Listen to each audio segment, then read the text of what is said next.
Shalom Bapak Ibu, Saudara-saudari, adik-adik yang sangat dikasihi oleh Tuhan Yesus. Nas yang akan kita renungkan kali ini adalah dari Kisah Para Rasul 15 ayat 1 sampai ayat 21. Adapun tema yang akan kita renungkan sehubungan dengan nas ini adalah berpegang teguh pada ajaran yang benar. Mari kita mulai renungan kita ini dengan membaca secara seksama nas kita kali ini. Saat ini sedang saya tayangkan nas kita termaksud, yaitu dari Kisah Para Rasul 15 ayat 1 sampai ayat 21. Yang saya ambil dari Alkitab Bahasa Indonesia versi terjemahan baru. Silakan video ini di stop dulu pada layar yang menayangkan nas kita ini. Dan silahkan nas kita ini kita baca dengan seksama. Mari kita mulai renungan kita kali ini dengan merenungkan akan ajaran yang tidak benar. Ajaran yang bermasalah yang ada di nas kita kali ini. Berdasarkan konteks nas kita dan konteks Alkitab secara keseluruhan dan dari penafsiran-penafsiran yang ada secara tersurat dan tersirat, firman Tuhan di nas kita kali ini menunjukkan kepada kita bahwa ajaran yang tidak benar atau ajaran yang bermasalah ini ada di ayat 1 dan ayat 5. Ayat 1. Beberapa orang datang dari Yudea ke Antiokhia dan mengajarkan kepada saudara-saudara di situ, jikalau kamu tidak disunat menurut adat istiadat yang diwariskan oleh Musa, kamu tidak dapat diselamatkan. Ayat 5. Tetapi beberapa orang dari golongan Farisi yang telah menjadi percaya datang dan berkata, orang-orang bukan Yahudi harus disunat dan diwajibkan untuk menuruti hukum Musa. Dari ayat 1 kita mengetahui bahwa yang membawa ajaran bermasalah ini adalah beberapa orang dari Yudea yang datang ke Antiokhia dan mengajarkan ajaran yang bermasalah ini. Dari ayat 5 kita mengetahui bahwa yang menyampaikan ajaran bermasalah ini adalah beberapa orang dari golongan Farisi yang telah menjadi percaya dan datang ke pertemuan para rasul dan para hamba Tuhan itu. Selanjutnya, mari kita renungkan mengapa ajaran itu adalah ajaran yang bermasalah. Jawaban dari pertanyaan ini ada pada ayat-ayat di nas kita itu sendiri. Dari ayat 7 sampai 11, berdirilah Petrus dan berkata, hai saudara-saudara, kamu tahu bahwa telah sejak semula Allah memilih aku dari antara kamu, supaya dengan perantaraan mulutku bangsa-bangsa lain mendengar berita Injil dan menjadi percaya. Dan Allah yang mengenal hati manusia telah menyatakan kehendaknya untuk menerima mereka, sebab Ia mengaruniakan Roh Kudus juga kepada mereka sama seperti kepada kita. Dan Ia sama sekali tidak mengadakan perbedaan antara kita dengan mereka sesudah Ia menyucikan hati mereka oleh iman. Sebaliknya, kita percaya bahwa oleh kasih karunia Tuhan Yesus Kristus, kita akan beroleh keselamatan sama seperti mereka juga secara tersurat dan tersirat. Berdasarkan konteks seluruh Alkitab dan dari penafsiran-penafsiran yang ada, firman Tuhan ini menunjukkan kepada kita bahwa Tuhan berkehendak agar bangsa-bangsa lain selain bangsa Yahudi mendengar berita Injil dan menjadi percaya. Tuhan berkehendak untuk menerima bangsa-bangsa lain, sebab Tuhan mengaruniakan Roh Kudus juga kepada mereka sama seperti kepada bangsa Yahudi Tuhan berkehendak untuk tidak membedakan antara bangsa Yahudi dengan bangsa-bangsa lain itu. Tuhan berkehendak untuk menyucikan hati bangsa-bangsa lain oleh iman mereka kepada Tuhan.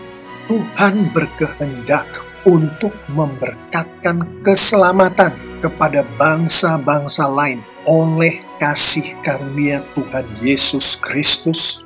Sementara beberapa penafsiran yang ada akan ayat 1 dan ayat 5 tadi, dan dengan menempatkan ayat 1 dan ayat 5 tadi di dalam konteks nas kita kali ini, maka secara langsung maupun tidak langsung kita mengerti bahwa ajaran bermasalah yang diajarkan di ayat 1 dan ayat 5 ini menyatakan bahwa untuk dapat diselamatkan, seseorang harus disunat menurut adat istiadat yang diwariskan oleh Musa. Untuk dapat diselamatkan, orang-orang bukan Yahudi harus disunat. Yang mana penafsiran lebih lanjut dari ajaran bermasalah ini termasuk keselamatan itu melibatkan pekerjaan manusia dan adat istiadat atau tradisi manusia. Keselamatan itu adalah untuk bangsa Yahudi. Yang bukan bangsa Yahudi harus meniru bangsa Yahudi dalam hal adat istiadat dan tradisi, yaitu sebagaimana yang diwariskan oleh Musa. Adapun yang benar adalah keselamatan itu adalah oleh iman seseorang kepada Tuhan, yang mana keselamatan itu adalah oleh kasih karunia Tuhan Yesus Kristus, bukan oleh pekerjaan manusia, bukan karena tradisi ataupun adat istiadat manusia manapun. Keselamatan adalah semata-mata hanya karya Tuhan. Dan sebagaimana Alkitab menyatakan bahwa iman atau percaya seseorang itu adalah karena seseorang itu mendengar berita Injil, yang kemudian diikuti dengan Tuhan mengaruniakan Roh Kudus Tuhan kepada seseorang itu, yang kemudian iman kepada Tuhan dan kasih karunia Tuhan Yesus Kristus lah yang menyelamatkan seseorang itu. Ajaran firman Tuhan termasuk yang ada di nas kita kali ini menyatakan bahwa setiap orang dari setiap bangsa yang ada di muka bumi ini, Tuhan berkenan menyelamatkan orang-orang itu yang datangnya dari berbagai-bagai bangsa di muka bumi itu. Dengan Tuhan memberkatkan kepada orang-orang itu Injil, iman, Roh Kudus Tuhan, kasih karunia Tuhan Yesus Kristus, keselamatan yang datangnya dari Tuhan sendiri. Dan firman Tuhan di nas kita kali ini menegaskan bahwa Tuhan tidak membedakan antara bangsa Yahudi dan bangsa-bangsa lain di dalam Tuhan memberkatkan berkat itu tadi. Dengan demikian jelaslah apa yang disampaikan oleh beberapa orang yang datang dari Yudea ke Antiokhia tadi, dan yang disampaikan oleh beberapa orang dari golongan Farisi yang telah menjadi percaya tadi adalah pernyataan, adalah ajaran yang tidak benar, adalah pernyataan, adalah ajaran yang bermasalah. Di ayat 13 sampai 18, Yakobus berkata, "Saudara-saudara, coba dengarkan saya. Simon baru saja menerangkan bagaimana Allah pada mulanya menunjukkan perhatiannya kepada orang-orang bukan Yahudi dengan maksud memilih dari mereka orang-orang lain yang akan menjadi umatnya. itu cocok dengan yang sudah dinubuatkan oleh nabi-nabi. Sebab ada tertulis begini, "Setelah itu aku akan datang lagi," kata Tuhan. "Aku akan membangun kembali rumah Daud yang sudah roboh dan memperbaiki runtuhannya, lalu menegakkannya kembali, supaya semua orang yang sisa itu mencari Tuhan bersama semua bangsa lain yang bukan Yahudi yang sudah kupanggil untuk menjadi milikku." Begitulah kata Tuhan yang sudah memberitahukan hal itu sejak dahulu, menegaskan pernyataan firman Tuhan di ayat-ayat sebelumnya di nas kita kali ini, sehubungan dengan pernyataan bahwa Tuhan menghendaki bangsa-bangsa lain selain bangsa Yahudi untuk diselamatkan, untuk menjadi umat Tuhan. Dari ayat 13 sampai 18 ini, berdasarkan konteks nas kita kali ini dan berdasarkan konteks Alkitab, dan dengan mengacu kepada penafsiran-penafsiran yang ada secara tersurat dan tersirat, firman Tuhan ini menunjukkan kepada kita bahwa Tuhan menghendaki untuk Tuhan memilih orang-orang dari bangsa lain untuk menjadi umat Tuhan. Tuhan menghendaki semua orang bangsa Yahudi mencari Tuhan bersama-sama dengan semua bangsa-bangsa lain yang bukan Yahudi yang sudah Tuhan panggil untuk menjadi milik Tuhan. Dengan demikian sekali lagi ditegaskan di sini bahwa pernyataan-pernyataan, ajaran-ajaran yang disampaikan oleh orang Yudea, oleh orang Farisi di ayat 1 dan ayat 5 tadi adalah pernyataan, adalah ajaran yang tidak benar, adalah pernyataan, adalah ajaran yang bermasalah. Itulah sebabnya Tuhan melalui Roh Kudus Tuhan mengumpulkan orang-orangnya Tuhan, termasuk para rasul, termasuk hamba-hamba Tuhan itu di Yerusalem, yaitu untuk mendengarkan suara dari Roh Kudus Tuhan, baik itu melalui Rasul Petrus, maupun itu melalui Rasul Yakobus, maupun Rasul Paulus dan Rasul Barnabas. Sehingga dengan demikian orang-orangnya Tuhan, jemaatnya Tuhan, gerejanya Tuhan berpegang teguh pada ajaran yang benar sebagaimana disampaikan oleh Roh Kudus Tuhan, sebagaimana disampaikan oleh firman Tuhan yang pada saat itu adalah melalui para rasul Tuhan, para rasul Tuhan Yesus. Demikianlah renungan kita kali ini akan berpegang teguh pada ajaran yang benar. Saya akan menutup renungan ini dengan mengajak kita semua untuk merenungkan beberapa poin penting berikut. Yang mana beberapa poin penting berikut ini adalah dalam hubungannya dengan menjawab pertanyaan mengapa ajaran itu tadi bermasalah. Mengapa ajaran itu tadi tidak benar? Di Roma 1 ayat 16, sebab aku mempunyai keyakinan yang kokoh dalam Injil, karena Injil adalah kekuatan Allah yang menyelamatkan setiap orang yang percaya.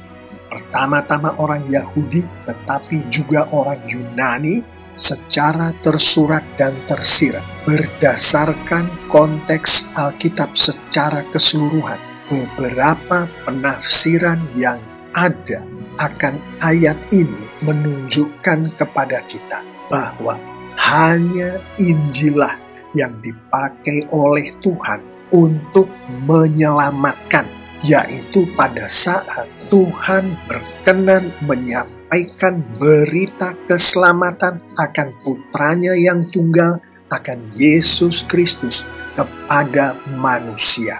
Untuk memudahkan penjelasan akan ayat ini, mari kita renungkan bagian-bagian dari ayat 16 ini sebagai berikut.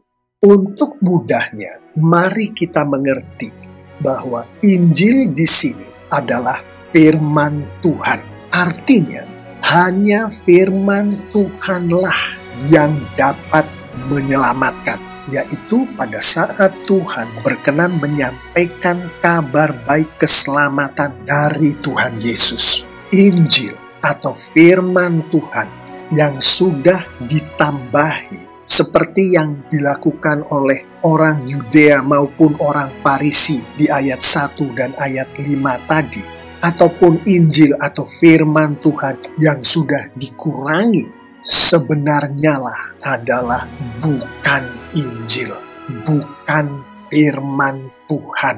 Dengan kata lain, pernyataan atau ajaran yang mirip-mirip dengan Injil, yang mirip-mirip dengan firman Tuhan adalah bukan Injil, bukan firman Tuhan itu sendiri. Dengan demikian kita mengerti bahwa ajaran bermasalah, ajaran yang tidak benar sebagaimana yang ada di ayat 1 dan ayat 5 tadi adalah bukan Injil, bukan firman yang datangnya dari Tuhan. Sehingga dengan demikian ajaran yang bermasalah itu adalah tidak menyelamatkan. Kita, anak-anak Tuhan, pengikut-pengikut Tuhan Yesus, mengimani bahwa hanya Injillah, hanya firman Tuhanlah yang dipakai oleh Tuhan untuk menyelamatkan, bukan yang mirip-mirip Injil, bukan yang mirip-mirip firman Tuhan. Roma 10 ayat 17. Jadi iman timbul dari pendengaran, dan pendengaran oleh firman Kristus yang secara tersurat dan tersirat, dan dari penafsiran-penafsiran yang ada. Firman Tuhan ini menunjukkan bahwa hanya firman Kristus yang dipakai Tuhan untuk menimbulkan iman pada manusia.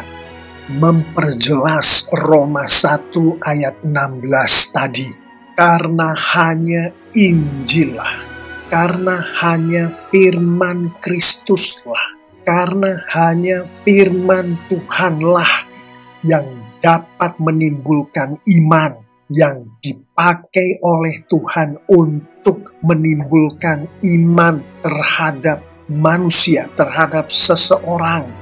Maka yang bukan Injil, maka yang bukan firman Tuhan, yang bukan firman Kristus, termasuk ajaran bermasalah, termasuk ajaran yang tidak benar tadi, adalah tidak dapat menimbulkan iman. Tanpa iman, tidak ada keselamatan. Artinya, ajaran bermasalah, ajaran tidak benar itu tadi, yang tidak dapat menimbulkan iman itu adalah ajaran yang tidak menyelamatkan. Yang mudah katanya adalah ajaran yang bermasalah, ajaran yang tidak benar itu tidak akan membawa seseorang ke surga, namun akan membawa seseorang itu ke neraka.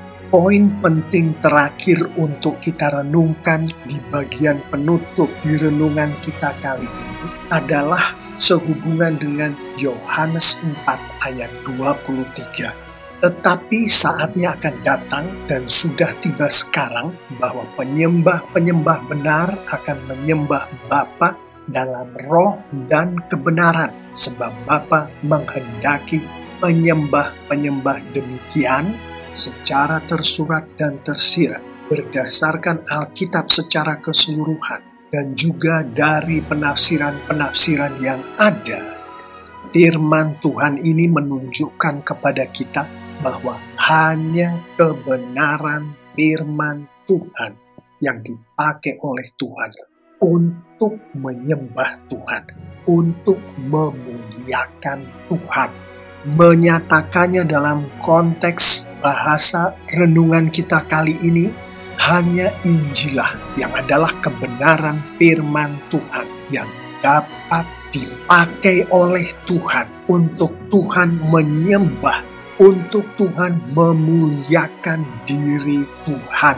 Adapun ajaran bermasalah, ajaran yang tidak benar tadi tidak mungkin dapat memuliakan Tuhan.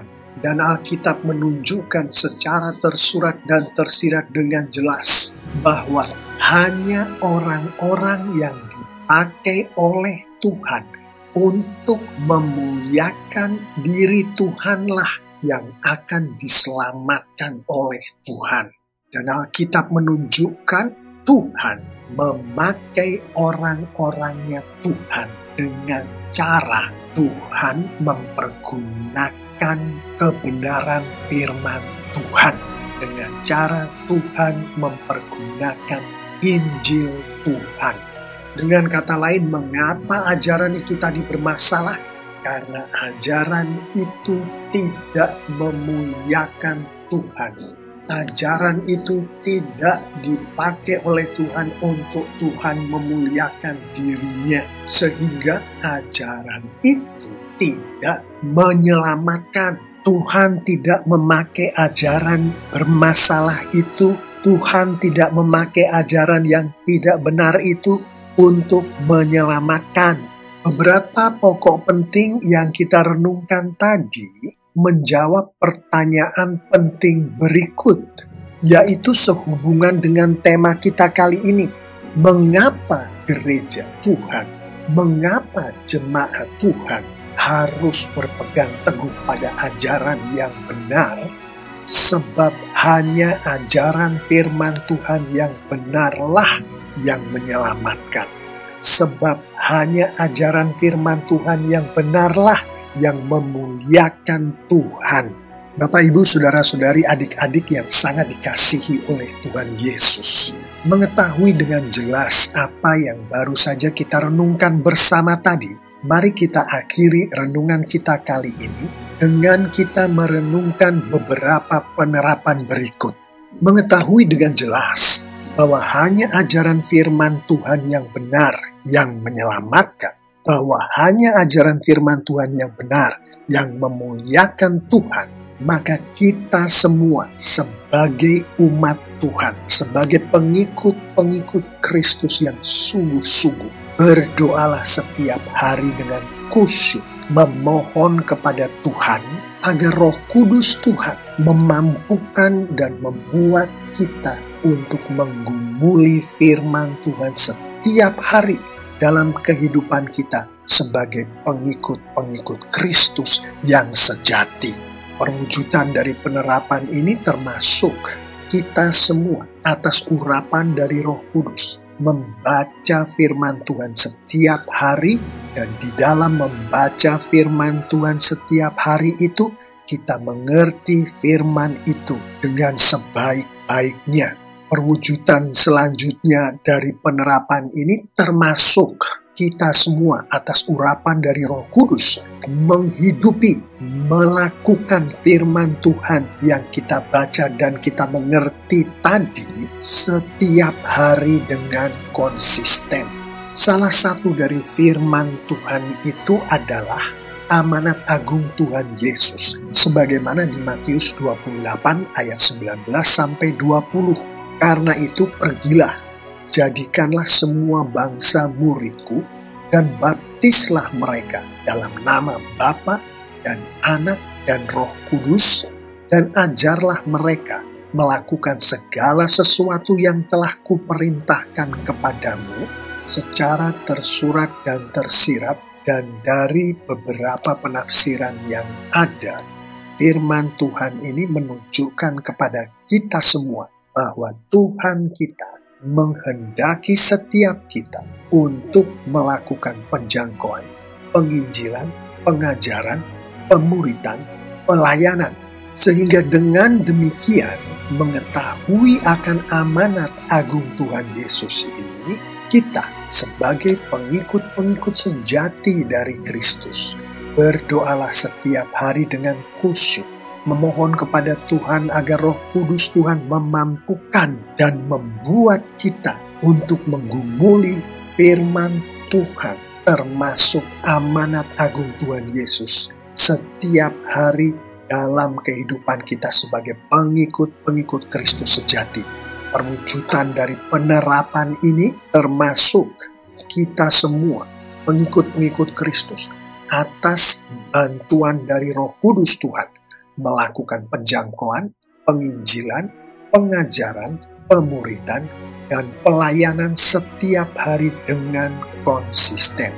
Bapak, Ibu, saudara-saudari, adik-adik yang sangat dikasihi oleh Tuhan Yesus, saya mengimani jika kita semua menghidupi, melakukan firman Tuhan yang kita renungkan kali ini lengkap dengan penerapan-penerapannya, maka Tuhan kita semakin dimuliakan dengan lebih luar biasa lagi.